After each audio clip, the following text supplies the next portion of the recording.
Welcome to Penrose Learning, where we make understanding easy. You start by gathering essentials: iPhone with iOS 13 or later and an Apple-certified USB or CarPlay adapter. Plug the adapter into the head unit USB port. Note whether it's USB-A or USB-C, and then connect your phone. Once done, unlock your iPhone and respond to the Trust and CarPlay permission prompts. This authorizes data. While you wait for the CarPlay home screen, make sure Siri is enabled in Settings, because CarPlay uses voice for navigation and messages. Next, configure the adapter and head unit. If the adapter has firmware or a companion app, update it before use. This fixes handshake issues. Then set the head unit to the USB CarPlay input. Many radios auto-switch, but some need manual selection. Use a short, shielded Lightning or USB-C cable for consistent data transfer. Long or cheap cables cause dropouts.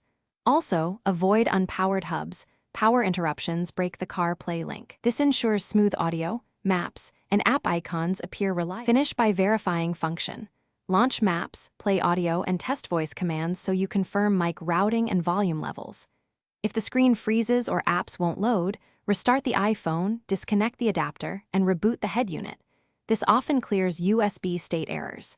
Make sure the adapter is seated firmly and try a different certified cable if problems persist.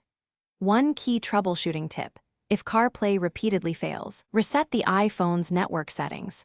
This clears Bluetooth and USB pair data that can block the adapter. Thanks for watching. If this was helpful, leave a like and consider subscribing. See you next time.